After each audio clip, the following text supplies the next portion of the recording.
అవ్వ ఎందుకు వచ్చింది ఇదంతా ఈ జనం ఎంత వెనకే తాగుతురు చేతులు బిడ్డ తీయాలి ఇవన్నీ షాపులు తీయాలి ఏం తాగుతారు మందులు మందులు తాగుతారా మొత్తం ఇండ ఉంటారు ఇక పొద్దు దాకా ఉన్నవారు వెళ్ళడానికి ఇబ్బంది, బయటకు రావాలంటే కష్టం. పొద్దుదాకా తాగుతారు, ఇక్కడ టాయిలెట్ పోతారు. ఇక్కడ ఆడోళ్ళు ఎంత మంది ఉన్న వాళ్ళకి అసలు ఏ మాత్రం సిగ్గు శరం ఏముండదు, మైకంలో ఏమి వాళ్ళకి ఏం ఏర్పడది.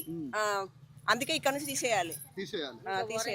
మళ్ళీ మస్తు మళ్ళీ తిట్టుకుంటారు, మళ్ళీ తిట్టుకుంటారు, వాళ్ళు తిట్టుకుంటారు మళ్ళీ. మనం మిమ్మల్ని తిడతారు. మీ ఇంటి ముందర మూత్రం పోతాడు, మీ ఇంటి కాడ సీసాల వల్ల కొడతాడు, మళ్ళీ మిమ్మల్ని తిడతాడు. ఇది మంచిగానే ఉన్నది. ఎన్ని రోజుల నుంచి జరుగుతుంది ఇట్లా? చాలా రోజుల నుంచి జరుగుతుందండి. గతంలో కూడా మేము అధికారులకు విన్నవించుకున్నాము, అయినా పట్టించుకోవట్లేదు. మొన్న రీసెంట్ గా ఒక 15 days కింద మేము కలెక్టర్ ఆఫీస్కి వెళ్ళి మేము వినతి పత్రాన్ని కూడా అందజేసాము.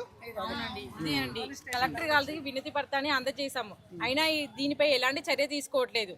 మళ్ళీ ఇట్లా చేయడం వల్ల మాకు చాలా ఇబ్బంది అవుతుంది. మేము ఆడవాళ్ళం ఎలా ఉండాలి? మా ఇంటి ముందే వచ్చేసి, ఇక్కడ నుంచి మా డోర్ ముందే వచ్చేసి డ్రింక్ చేసి ఇక్కడనే బాటిల్స్ కూడా పగలగొడుతున్నారండి. ఒక రోజు ఎందుకు పగలగొడుతున్నారంటే కాటన్ బాటిల్తో సహా మొత్తం మా ఇంటి ముందు మొత్తం ఏంటి దాంట్లో మందు కూడా ఉంది, బాటిల్తో సహా మొత్తం పగలగొట్టేసారు.